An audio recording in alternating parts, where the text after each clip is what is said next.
سب سے پہلے تو جی منسٹر صاحب نے جو جواب دیا، میں ایک بات ضرور کرنا چاہوں گی کہ یہ تو ہم 17 سال سے سن رہے ہیں کہ عمران صاحب یہ کریں گے، اور جتنے وعدے وزیر اعظم عمران صاحب نے کیے یا تو وہ ادارے بند ہو رہے ہیں اور یا تباہی ایسی ہو رہی ہے جو پاکستان کی عوام کے سامنے ہے۔ اور انہوں نے کہا کہ سیاست پہ بات نہیں کرنی، اپنی بات سیاست پہ کر کے اس کو ماضی کا حوالہ دے دیں۔ بات ٹیکنیکل اگر کرنی ہے تو 4 ٹیکنیکل سوالات میں آپ کے توسط سے وزیر صاحب سے پوچھنا چاہوں گی۔ پہلی بات کہ پاکستان ٹورزم ڈیولپمنٹ کارپوریشن جو 1970 میں اسٹیبلش ہوئی، ایک سوال آپ پوچھ سکتی ہیں؟ جی میں سوال ہی کروں گی جی، 4 اور ٹیکنیکل سوال ہیں جی۔ ایک سوال کروں، اگر ایک ہی کا جواب دے دیں تو میں شکریہ ادا کروں گی۔ پہلی بات یہ کہ جی 1 کروڑ نوکری دینی تھی، یہ تو کروڑوں نوکری چھینی جا رہی ہیں۔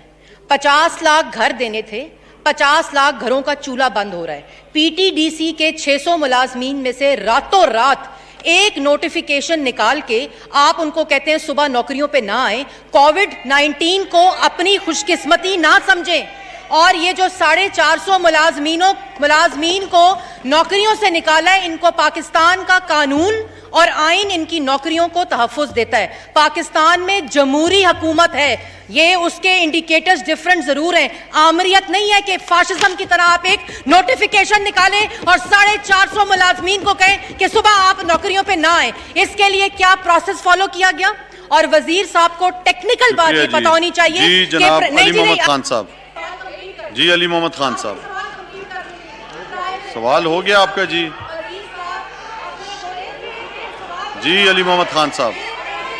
جناب ڈپٹی اسپیکر صاحب، جی مریم اورنگزیب صاحبہ سوال پوچھیں، آپ پلیز سوال پوچھیں، سوال پوچھیں جی۔ وزیر صاحب یہ بتا دیں کہ 88th میٹنگ ہوئی بورڈ کی، 87th میٹنگ ہوئی بورڈ کی، یہ بھی بتا دیں 2 جواب دے چکے ہیں۔ ایک جواب میں کہہ رہے ہیں کہ پبلک پرائیویٹ پارٹنرشپ ہو رہی ہے، دوسرے جواب میں کہہ رہے ہیں پرائیویٹائزیشن ہو رہی ہے۔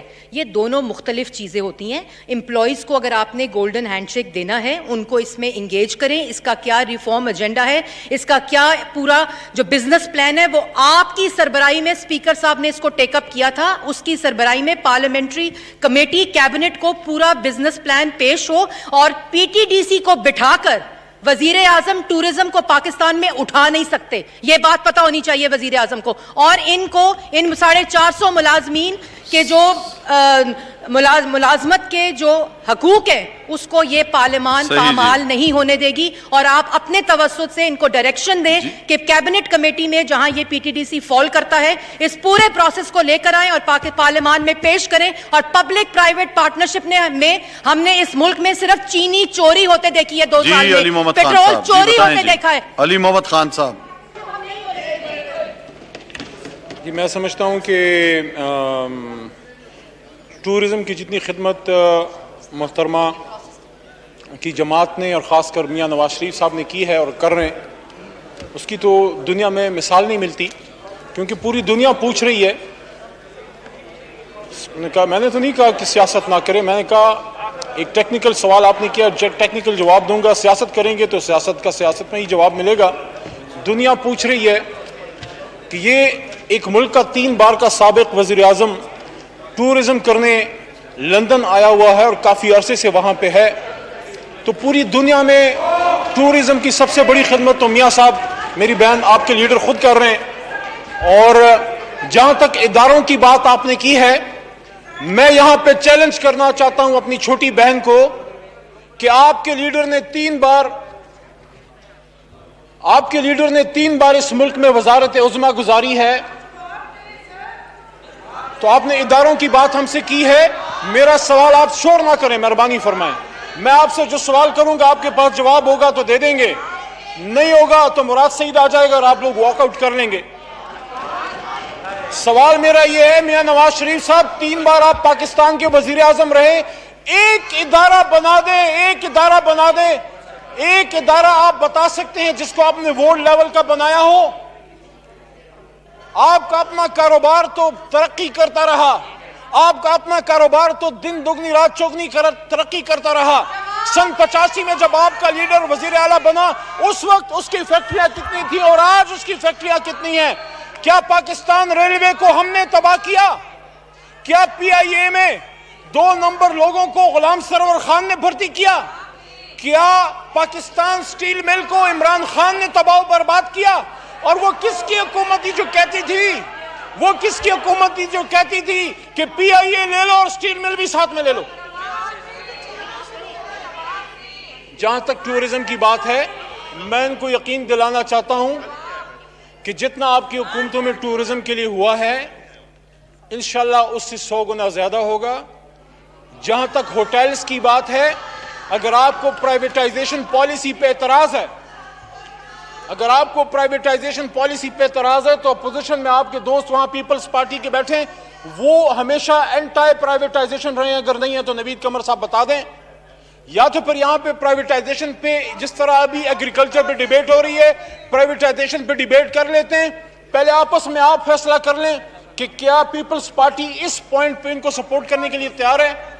میں ہی سمجھتا ہوں ہماری حکومت یہ سمجھتی ہے، ہماری پالیسی یہ ہے کہ پرائیویٹ بزنسز کرنا، بزنس انٹرپرینیورز کو رن کرنا، ہوٹلنگ بزنس کو رن کرنا، ان چیزوں سے حکومتوں کا کوئی کام نہیں ہوتا۔ حکومت ایڈمنسٹریشن چلاتی ہے اور ان چیزوں کو عوام کو کرنے دیا جاتا ہے جو ایک perfect profit earning business model جو ہے باقی کنٹریز میں ہے، ان ملکوں میں جہاں آپ کے لیڈران ٹورزم کرنے جاتے ہیں، تو وہ اگر یہاں پہ ہم امپلیمنٹ کر دیں، تو اگر ہم یہاں آپ کو اچھے اسپتال بنا دیں جہاں آپ کے لیڈران کی علاج ہو سکے تو ٹورزم کرنے ان کو نہ جانا پڑے، اگر ہم یہاں پہ آپ کو اچھی ریلوے بنا کے دے دیں جہاں غریب کا بچہ بھی ٹریول کر سکے، اگر ہم یہاں پہ آپ کو اچھا سٹیل مل مضبوط کر کے دے دیں جہاں پہ پاکستان کے صرف اتفاق سٹیل مل تو نہیں ہے، تو انشاءاللہ آپ تسلی رکھیں، ٹورزم کو انشاءاللہ سپورٹ کریں گے۔ جی جناب عباد اللہ خان صاحب۔ تھینک یو جناب ڈپٹی اسپیکر صاحب۔ میں تو سوچ رہا تھا کہ ٹو دی پوائنٹ رہوں گا، لیکن آنریبل منسٹر نے ڈریگ کیا پولیٹیکل اس کی طرف، اور ہمارے ایکس پرائم منسٹر کا ذکر بھی کیا کہ ملم جبہ گئے، تو میں یہی بھی پوچھتا ہوں کہ ملم جبہ آج کل نیب میں جو کیس ہے، یہ کس نے ملم جبہ کی پراپرٹی کو ایک دوست کو دیا؟ کس گورنمنٹ نے؟ کون سی ٹرانسپیرنٹ گورنمنٹ تھی؟ اور آپ جو بات کرتے ہو پبلک پرائیویٹ پارٹنرشپ، تو پروسیجر بتا دے۔ ٹیکنیکل سوال تھا مریم اورنگزیب کا، تو آپ کون سے پروسیجر کے تحت کر رہے ہو؟ نمبر 2، کیا آپ کے پاس یہ اختیار ہے کہ آپ کر سکتے ہو، اور انڈر وچ لا کر سکتے ہو؟ دوسری بات جو آپ نے سٹارٹ میں ذکر بھی کیا، ہم نے اس لیے ڈالا تھا کہ بار بار پرائم منسٹر صاحب بھی ذکر کر رہے ہیں، آپ نے بھی خود کا، کہ عمران خان صاحب کہہ رہے ہیں کہ ٹورزم پروموٹ ہو، تو خیبر پختونخوا کے Malakand division, Hazara division, G B, یہ ڈیپینڈ کر رہا ہے 4 مہینوں پر، اور 4 مہینے جو سمر کے ہیں اس سے لوگ کماتے پورا سال کھاتے، تو 4 مہینوں میں آدھا سیزن تو گزر گیا۔ میں حیران ہو کہ آپ کا transportation with S O P کھولا جاتا ہے، train with S O P, آپ کے air traffic with S O P. سوال پوچھیں جی، ایک سوال آپ پوچھیں، سوال پوچھ رہا ہوں جناب۔ یہ اور بھی بہت سا بزنس رہتا ہے، سوال آپ منسٹر پوچھیں۔ صاحب نے 1 گھنٹہ تقریر کیا، میں صرف سوال پوچھ رہا ہوں، میں سوال پوچھ رہا ہوں کہ آپ کے بازار، آپ کے شاپنگ مال، آپ کے مساجد، ہر چیز ود ایس او پی کھولے جاتے ہیں، تو وائی ناٹ یہ جو ایریا ہے جس سے 35% خیبر پختونخوا اور 100% جی پی، ان لوگوں کو یہ کیا میسج دینا چاہتے ہیں؟ اور اس میں ایک چیز میں ایڈ کر لو کہ یہ سارے جو ہوٹل چلاتے ہیں وہ سارے اونرز نہیں ہیں، اس میں 90% لیز پر لوگ لیتے ہیں، اور 4 مہینے کما کر تو اپنا پورا سال اس پر چلاتا ہے، تو ایک سیزن اگر اس کا ضائع ہو جائے تو کئی سال اگر وہ لگا لے، کیونکہ utility bills as it is ہے، اس کے جو نیسیسری اسٹاف ہے وہ ایوائڈ نہیں کر سکتے، سارا کچھ وہ ایوائڈ نہیں کر سکتے، یہ برڈن اوپر ڈال رہے۔ احساس پروگرام کا اس نے ذکر کیا، تو ان لوگوں کے لیے کیا ہے گورنمنٹ کے پاس؟ یہ جواب دے دیں منسٹر صاحب۔ جی جناب علی محمد خان صاحب۔ جی میں ڈاکٹر صاحب کو کہنا چاہوں گا کہ پہلے شاید اس کا جواب میں ایک طرح سے دے بھی چکا ہوں عباسی صاحب کے سوال کے جواب میں، کہ ان لوگوں کو فیسیلیٹیٹ کرنے کے لیے